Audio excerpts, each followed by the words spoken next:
Hello, everyone, and welcome to this Giving Tuesday podcast. We're very grateful that you've joined us today. We're representing Compass Ministries, and we are an organization that provides support, counseling, debriefings, lots of services for missionaries and their families. And we are an organization that provides those services before families go to the field, while they're serving overseas, and long after they've returned. So today we're going to be having some soul care conversations specifically about balancing mental health and ministry, because this is a topic that affects many people in ministry, and sometimes we don't talk very honestly and openly about it. So we're very happy that you've joined us for today's conversation. And specifically, we're going to be talking about shepherding souls, talking about pastoral care and mental health well-being. So very happy that you've joined us, and I'm going to let Cindy Duff take it away from here. Well, thank you, Amanda Clewis. Amanda is our clinical director, and we're really glad to have her with us on this conversation about pastoral care of missionaries. My name is Cindy Duff. I'm the founder of Compass Ministries and am a pastoral counselor. And have been doing it with missionaries for 13 years and was doing more clinically based counseling before that in a mental health facility. And with us, we have Heather Christensen, who is one of our interns for this year. And tell us a little something about yourself, Heather. When people ask me where I'm from, that's a typical difficult question for a missionary kid because I grew up in the country of Haiti for my younger years, and then at age 11 moved back to the United States and lived in a couple different states in the United States. But then straight out of college, I went back to Haiti as a single missionary and spent time teaching missionary kids. And then later on, after my husband and I were married, we had 4 children. We ended up going back married with 4 kids to Haiti and spent 13 years there. So we just left Haiti in 2022. And through all of our experiences in Haiti and in getting to know other missionaries, I've come to realize the need for pastoral counseling for missionaries. And so I am in a program at Columbia International University studying care and counseling for missionaries. Well, we're sure glad to have you with us this year as an intern. And maybe we'll have time to talk a little bit more about what it's like to be an intern and what some of your experiences have been like. But for today, let's start off first. I think often people are confused and don't understand the distinction between pastoral counseling, which is what Compass Ministries provides as one of our types of counseling. We also provide clinical counseling and coaching, mental health coaching. But pastoral counseling, what's the difference between that and biblical counseling? Well, Sometimes biblical counseling is called nouthetic counseling, but biblical counseling is the general term. Well, pastoral counseling is one of those things that it can mean a variety of things to different people. So I'll speak about what it means for us at Compass.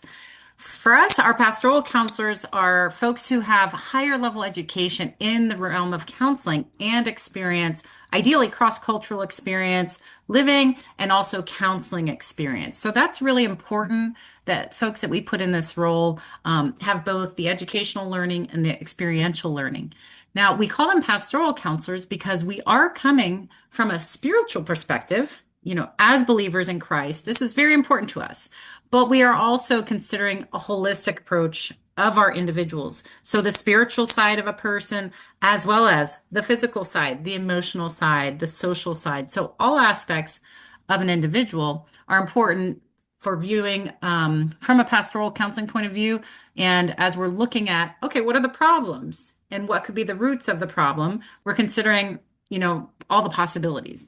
Now, in my experience, biblical counseling also draws wisdom from the Bible and scripture and faith, just like pastoral counselors. One important difference that in my observation of biblical counseling is that most issues are viewed as primarily sin problems. And so that approach involves typically praying hard more, memorizing scripture, and just pursuing it as a spiritual problem that needs to be resolved with spiritual steps. Um, but maybe you all have had different experiences of what that means, but I think both are valuable, and they each have their place. I've met some really great and talented biblical counselors, but there also are some folks who have actually been hurt by a singular view approach. For example, people who, might be struggling with anxiety and they're told, just pray more.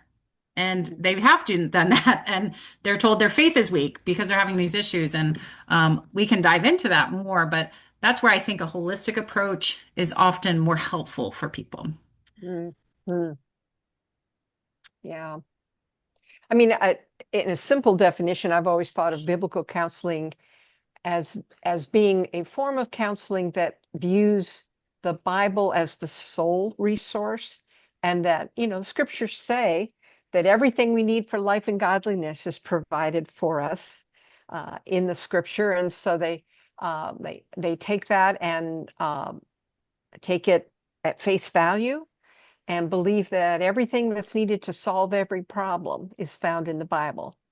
But the Bible doesn't address every human experience. Hmm. And so I see pastoral counseling as being one that takes the Bible and but also is willing to draw from some other resources, such as spiritual formation techniques, even clinical counseling, or the evidence-based techniques that have been discovered and vetted in the field of psychology.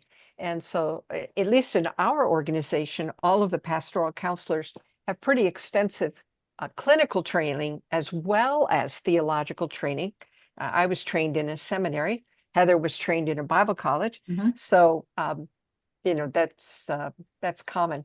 Is there Mhm. anything I've left out, Heather?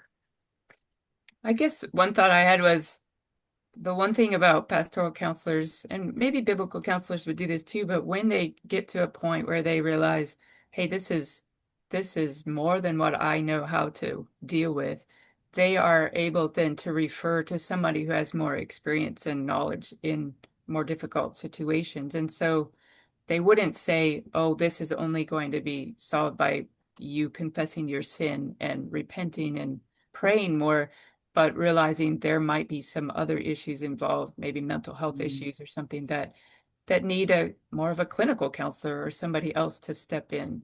And so Mhm. I think pastoral counseling is open to that, whereas I'm not.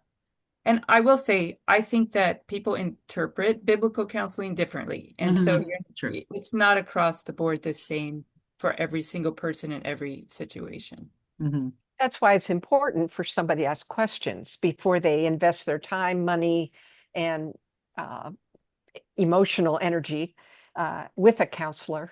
Mhm. You want to make sure you find a counselor that fits what you need and Mhm. your values and what's important. And of Mhm. course, we do very deep integration of our faith into our counseling techniques and what we do, Mhm. and that's usually very important to missionaries because their Yes. faith is very important to them. Now, you mentioned clinical counselors, who are people who are trained to deal with illnesses of the brain, you know, and the effects that then has on our emotions, our behavior. Basically, our soul is affected by the brain, whether it's healthy or not healthy. And we have clinical counselors at Compass as well. Amanda is one of them. She's the clinical director. But how would you define, Heather, the difference then between pastoral counseling and clinical counseling? What do you think the main differences are? So I think, that's a good question, but I would say related to training, right? So what Mhm. have the clinical counselors been trained in different therapies and ways of helping, coming alongside people? They might have much more intense training in specific therapies than a pastoral counselor would have. A Mhm. pastoral counselor would get a broad overview, but a clinical counselor would dig in more deeply and be trained more. So Um, they might have some more tools in their back pocket that they could use, counseling tools, Mhm. in the event that we're dealing with an illness of the brain, Mhm. something like that. Definitely. Yeah. Yeah, well, you're And actually a clinical counselor. What do you think, Amanda, is the difference? well, I agree with everything that you guys are saying. And to clarify, I also was trained at a seminary. So Mm, I was able to get that theological foundation as well as my master's of counseling. And so one of the differences is that my specific training set me up to qualify for licensure. And the only big deal about licensure is that it's a high standard of regulation.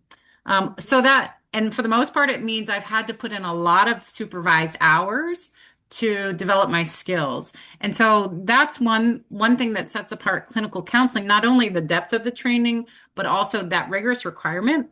Because one, occasionally I run into people who have, take one online counseling course and they promote themselves as, okay, I can go out and be a biblical counselor or something. And so if you're pursuing help and looking for a counselor to help you, I would suggest you find someone who's had some solid supervised mm. experience because a lot of your learning takes place in the context of real life situations. So that's one aspect of the clinical counseling, but definitely there's more of a breadth of training and education and depth. Like you were saying, Cindy, illnesses of the brain. I'm not a medical doctor, but there is an understanding that we're often dealing with whole person situations. Now, I am a believer in Jesus. I'm a follower of Jesus, so I call myself a Christian clinical counselor, and that's important to me to integrate my faith, even when I'm treating, providing services for people. That I am relying on the Holy Spirit. I am leaning into the truths of Scripture, and as well considering, research-based practices and techniques to provide a holistic approach to individuals. And so I think that's important because some of the people that I work with are dealing with very serious situations, personality disorders, suicidal ideation. I mean, these are very serious situations, and Mhm. people's lives are at stake. And so we need to act with a lot of wisdom, and do our best to provide all that they need to help them thrive. Well, that brings up uh, another question, because often when we think of missionaries, lay people in the United States have a tendency to put them on a pedestal. Mhm. These are like super Christians, and they're super committed, and they're going to take the gospel to unreached peoples, and it's very noble, and all of these things. Why would people like this, who are themselves trained in Bible school or seminary or something like that, and uh, why would they need pastoral counseling? Aren't they doing pastoral care of people where they are? So why would they need help in that area? Just a lot of times people don't understand. I had a conversation just today with my walking partner, and she really has no clue why a missionary might need my services. And, really was kind of surprised when I started to tell her some of the typical stresses that a missionary couple might deal with, or a Mhm. missionary family. So, Amanda, you served overseas. Heather, you served overseas. I've lived overseas, but didn't do ministry overseas. So, what do you think are some of the typical things that missionaries face that might derail their faith or might cause them to burn out or Mhm. start having some mental health challenges? Well, if I can just say one word, we're sinners. One statement. We're just sinful people. But on a broader context, a lot of people who pursue missions are very strong in their faith, passionate, focused on reaching the lost and sharing the gospel, and and often very capable, resilient, strong, outgoing people. So it attracts that type of person right from the start. And so they might be on fire and really solid and go going after it. However, living overseas and in a cross-cultural situation is full of so many incredible stressors that can certainly cause a person to fall into sin, to wear them down, into burnout, to some people call it stress-induced flesh, small issues that maybe were fairly easily contained before you went overseas suddenly blow up in that type of pressure cooker situation. And so there's a lot of extreme stressors that people who are serving in a cross-cultural context are facing. And to somebody who doesn't know, it doesn't make sense because these are strong, Christ followers who are, sharing the Yeah. gospel and God's with them. But the reality is it's very hard. Yeah. I mean, in the 13 years I've been counseling missionaries exclusively, um, I've heard things like, well, there's no believers where we're at, so there's no church for us to go to. The only fellowship we have is with my spouse, and if we're lucky, another couple that's on our team, and that's it. That's our all of our fellowship. There really isn't good educational situation for my kids, so we have to homeschool our children as well as do ministry. Um, uh, a lot of the wives in the situation feel a deep loneliness, Mm, uh, particularly if they're serving in a village setting instead of a city, because these people are very highly educated. A lot of them have been through seminary, and then they go somewhere where the women around them that they can be friends with are not even literate. And so you can be friends with somebody who's very different from you, but um, there's a loneliness that sets in when you can't talk about some of your experiences or some of your deepest longings, that kind of thing. So I remember one missionary wife that I worked with for a whole year because she was suffering from severe burnout. And they had been living in a Muslim village for almost 15 years. She had homeschooled 3 kids. She cooked 3 meals a day over charcoal in the backyard.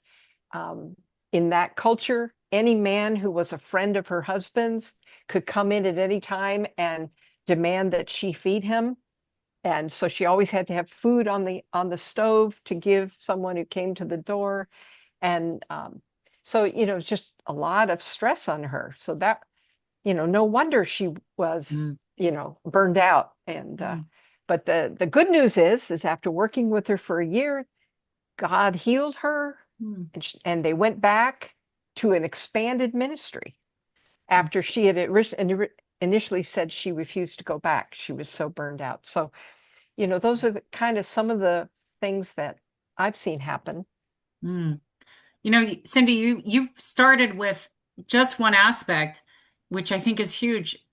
Going into remote places with Mhm. no social support, no spiritual support. I mean, you imagine a person who's preparing to go to the mission field has many churches behind them. They're speaking, they're sharing. Everybody's really excited. Everybody wants to spend time with them, and there's so many resources here in the U.S. Yeah. And then you go, you leave your friends, you leave your family, your extended family, all of your support network, your churches, and plop down in a remote place where often there's very little support, very little spiritual covering. I mean, you're going to the hard places typically where sometimes a church doesn't exist. That was our case, and it was very difficult. So even though you feel like you're strong and in a strong network of support here, it can be very hard and lonely once you get to the field.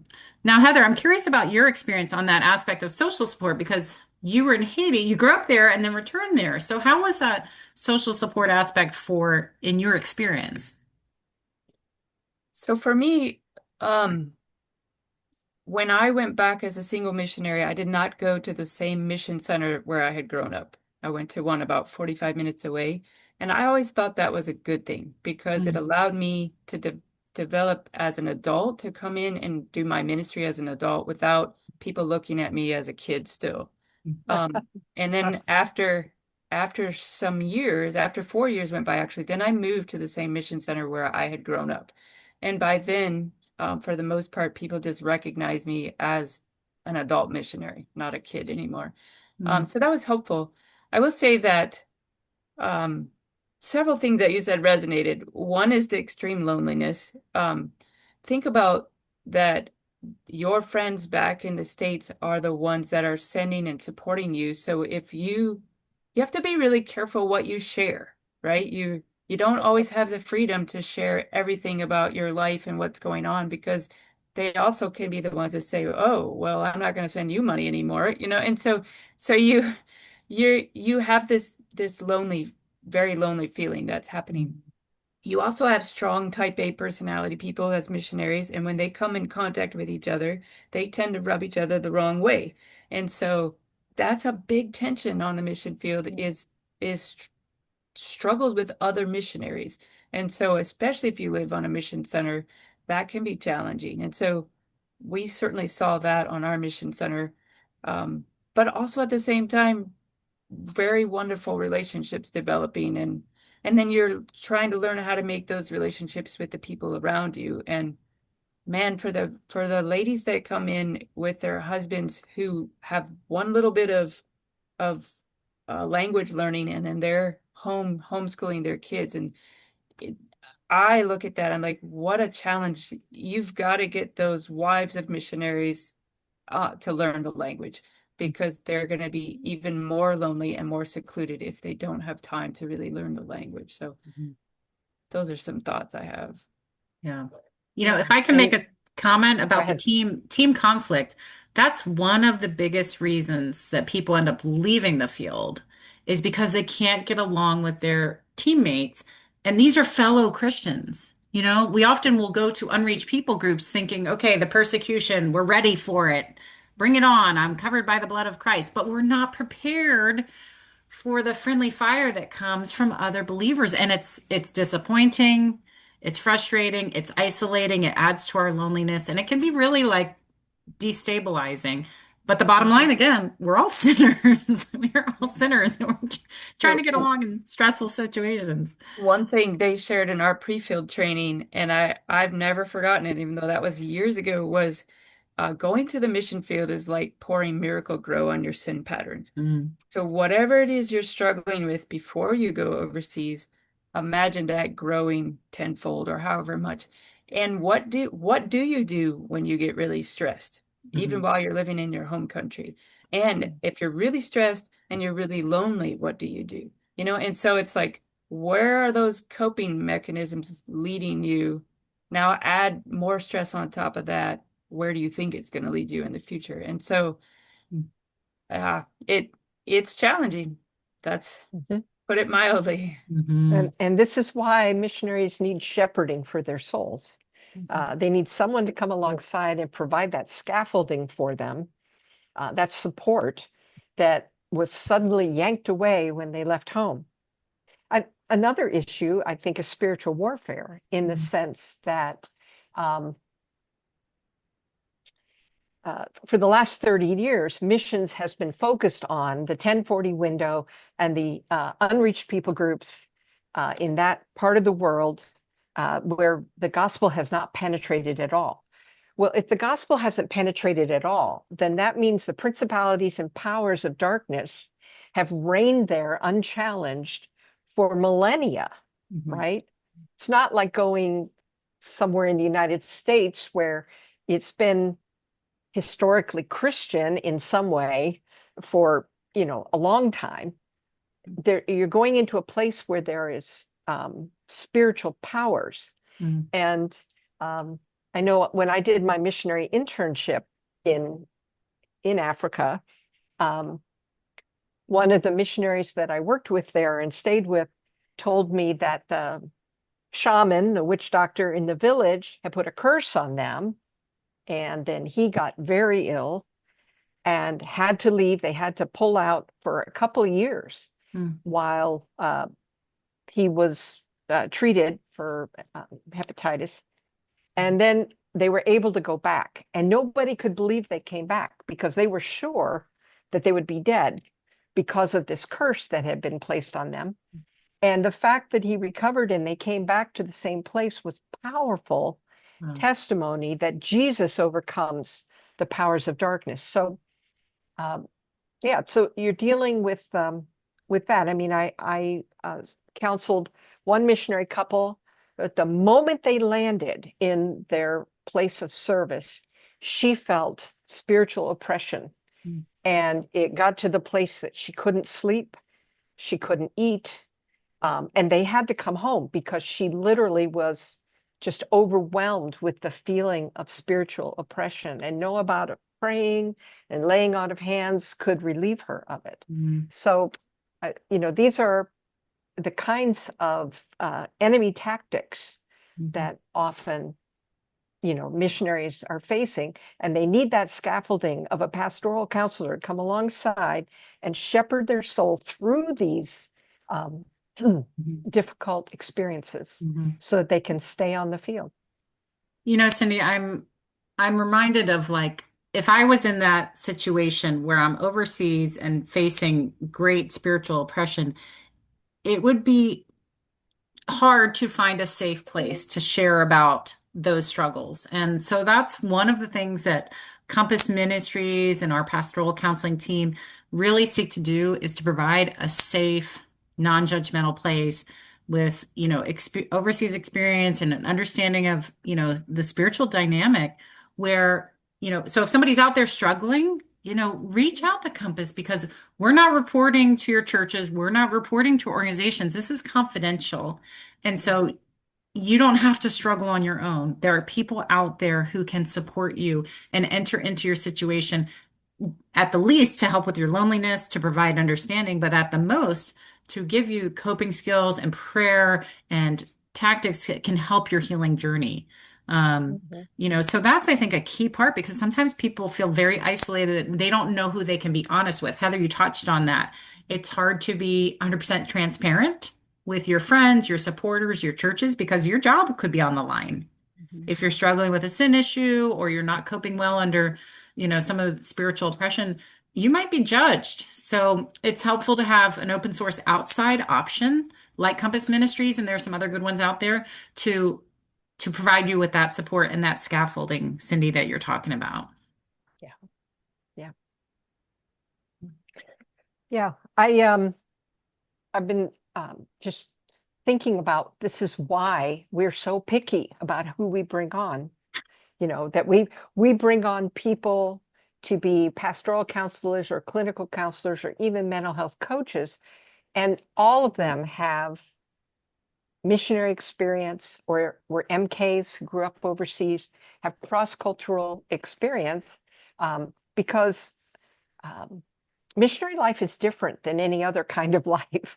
And just a generic counselor somewhere may not really understand the the stressors that missionary life brings on a person. And sometimes they're kind of hidden and not really very obvious.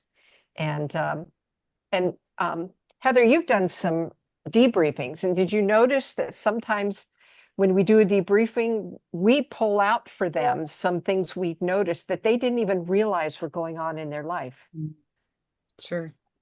I think, and just talking about debriefing, that's such a help for missionaries. They might not even realize it, but because they don't have people to talk to, when they have an opportunity just to share, just to talk, they like one of the things in the debriefings is somebody saying thank you for listening is just helpful to get it out and to share it. Mhm. And that's the majority of what debriefing is listening to somebody's story and letting them know we care about you. We want to hear. We want to come alongside you. And reflecting back to them what they're saying, because Mhm. often we're not really aware of what it is we're feeling and what we've experienced until someone repeats back to us. So what I hear you saying is, Mhm. and then this self-awareness starts to dawn. And then we can start talking about coping skills and, ways of dealing with the stress that will keep a person healthy. Mhm. Um, Yeah, I remember, go ahead. but I was gonna say I remember coming back and having a debriefing after we kind of evacuated one time from Haiti. And Mm, and mhm, we that was I can remember sitting there saying, yeah, this was the situation, this was the situation. These things have been happening over these last years and then these months. And inside of me feeling like, oh, we probably should have stayed, right? And mm, the debriefers listening saying, I can't believe you stayed that long. I can Mhm. mhm. understand why you came out. And it was like, oh, they're not sitting here judging me saying we should have stayed in that situation longer. And so that was really helpful, I know, for my husband and me. Mhm. Yes. I For mean, a lot of one of the tools that we use it's a secular tool, but it measures stress due to change in a person's life. And often missionaries are absolutely shocked with how high they score on that instrument that we use. And we use it to kind of take the blinders off for them to see that the life they've been living is really hard. In fact, it's pretty much normal for a missionary to score 4 times higher than the average American on this instrument that measures stress due to change. And and when they start to see that and understand how much they've just gotten used to living at such a high level of stress, that they think it's normal, and they start to berate themselves. Oh, I'm such a wuss that I can't take this anymore, and I should be able, the shoulds come in. Oh, they're terrible, but come in and start, I should be able to handle this. What's wrong with me? I'm so weak. And then we can come along and give some a little reality check to it and say, no, this level of stress for this long, it's a wonder that you're not sick. It's a wonder that you're not depressed. And we can kind of help them have a more realistic view of Mhm. what their life has been like and what they've been dealing with. Mhm. I'm sorry, I interrupted you, Amanda. No, I agree with everything you're saying. So often, I'm simply saying to somebody, that's a lot. No wonder you're starting to feel symptoms of anxiety or depression. It actually makes sense. And there's just a relief that floods over them because remember, a lot of missionaries are very strong and type A and capable people. And then after some time overseas, they're finding they're falling apart, they're struggling, they're experiencing some physical symptoms or spiritual symptoms. And so it's we come alongside with a deep understanding of their experiences. And that's where it's very helpful to have our own experiences of working or being a cross-cultural person or living overseas, because we can understand not just from the book knowledge, but from experiences that, it's a lot. And it's very normal for missionaries. So they think it's no big deal, but just moving is a huge deal, a huge stressor. Learning another language and trying to function in it, huge. Trying to find food in a foreign culture, huge. Not having your support system, huge. Being in a spiritually oppressed area, huge. These are all huge changes that really can have an impact on people. So we're there to provide the support along the way. And kind of some spiritual deadness can also creep in. Mm, Um, I think I think even people living in North America, um, within the church setting, maybe are aware that you can start doing so much for God that you stop fellowshipping with God, mm, you know. And that can happen and lead to kind of some spiritual deadness. And then I remember one woman came to me early in my ministry who, um, veteran missionary. She'd been on the field a long time, and she came in tears, just sobbing. And she said, I can't hear from God anymore. He seems so far away. My prayers are just fruitless, like they're bouncing off the ceiling, where is God? And what have I done wrong? I've been serving him my whole life. And so I was able to use some skills that I had learned out of spiritual formation in order to help her see, that these times of spiritual dryness are normal, and it's something that God uses to help us grow in other ways in our faith. And and that really comforted her, and she was able to go back to the field. Nothing had changed yet, but she was able to go back saying, okay, I'm going to trust God with white knuckles until this season of dryness lifts. mm. That's fascinating. Mhm. Well, Heather, I'm curious about Heather's experience because she's been both a missionary kid and now she's working with some missionary kids in a counseling context and in camps. So, Heather, do you have any insights on what it's like to be a missionary kid and how we can support them also? Well, missionary kids are normal, right? They're just like any other kid, but they're growing up away from their parents' home culture or maybe their home culture. I think trying to understand that there's a lot of new things for them especially when they come back to their home culture. Like if you're wanting to come alongside a missionary kid and they're making a transition, say back to college or back to college, or their parents are moving back to the United States, say, and they had never lived there, they look like everybody else on the outside, but on the inside, there's a lot of questions and a lot of fear and not knowing what's going on. And so being willing to offer help to them and answer their questions and be a safe person who they can come and ask things of without being laughed at or ridiculed. I think missionary kids really appreciate that.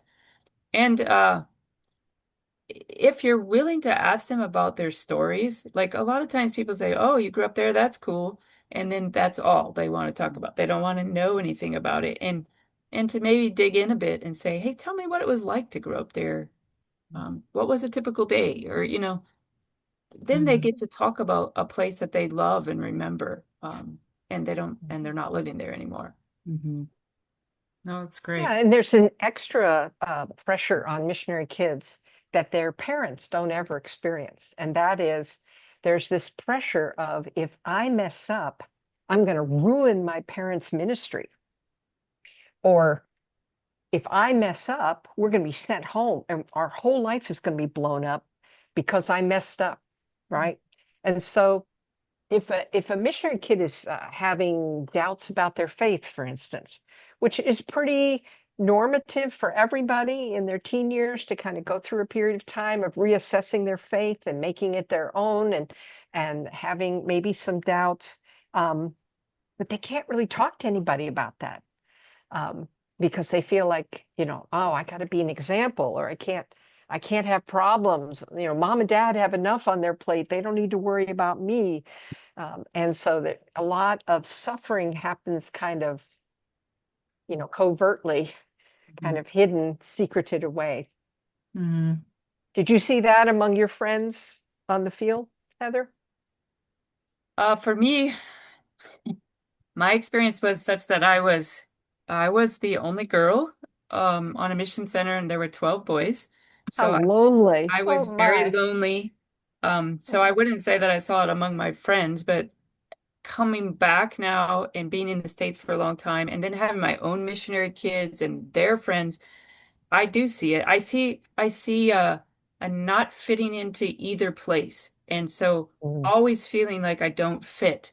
Or I have two homes and I'm leaving home, but I'm also going home, and I'm leaving this home, but I can't wait to get to that home. But then when I'm there, I really miss this other home, and so it does remind me of heaven. It um it reminds me that heaven is our home, and so we wait for that day with longing when there's no more goodbyes. Missionary Mhm. kids say a lot of goodbyes, and mm, they say more goodbyes before they're 18 than most people who have lived in one place do in their whole entire lives. And so Mhm. to understand that, they have a lot of grief. They're carrying grief and loss inside of them. Mhm. mhm, And as we're mhm, talking about shepherding souls, that includes the kids. Like a lot of times kids are struggling on their own and they might not feel comfortable talking to their parents about it, or they might not have trusted people in their local churches. So that's where, Compass Ministries provides pastoral counseling for kids. And even you, Cindy, did play therapy and I did some play therapy. So if your kids are struggling, or if you're a kid watching and you're struggling, there are options for you as well. You don't have to go through it alone. So we were talking about shepherding young souls, old souls, everything in between. They're all important. Now, we are currently looking for new interns for the coming semester or for next year. And Heather, I'm wondering, would you just talk a little bit about, you've got this master's degree you've worked on, and now you're doing your practical training with Compass. And I'm just wondering, what's it been like for you to be with Compass as an intern? Yeah, well, I've really enjoyed it. So Amanda has been a big help. I first met Amanda at a conference, and then I sent her a text and said, or an email and said, "Hey, I'm looking for an internship. What do you think?" And the ball got rolling, and she was like, "Yeah, we'd love to have you come alongside." And basically, it's been really a big help. Like I've got all this head knowledge and experience from my own personal experience, but then I haven't really sat down and talked to lots of missionary kids over all of these years. And so this has given me an opportunity to meet with different missionary kids wouldn't have to be missionary kids. I just happen to spend most of my time with missionary kids.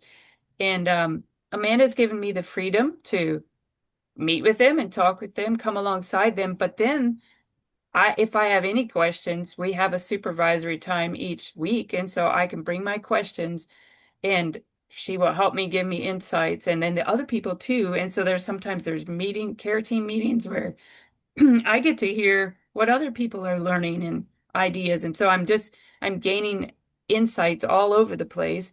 And then I've really appreciated those trainings and I've appreciated Amanda's just care for me personally. Like as I've been doing this internship, there have been some pretty tough things that have been happening around me in my life. And Amanda's just reached out and said, "Hey, I know that these are hard things. If you need somebody to talk to, I care about you." And that's what a precious gift that is to me. Mhm. And so I've loved my time working with Compass, and I got to come and do a debriefing in person. And most of the stuff is over Zoom, so you don't actually meet people in person, but I got to meet some of the people in person, and so that was a special treat too. Mm. Yeah, I think that's important to notice that to be an intern with Compass doesn't mean that you have to come live in Tampa for your internship, but we can work with you remotely. You're in someplace up in the Middle West, right? South Pennsylvania, Carolina. South South Carolina. Carolina. Okay.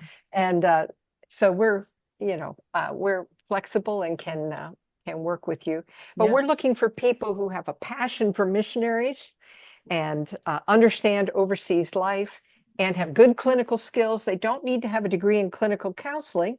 They can do pastoral counseling, but they need to have some good basic clinical skills built in. And Heather, you have those, and we're so thrilled that you invested this time with us in the care of missionaries and missionary children, especially. We're really glad about that.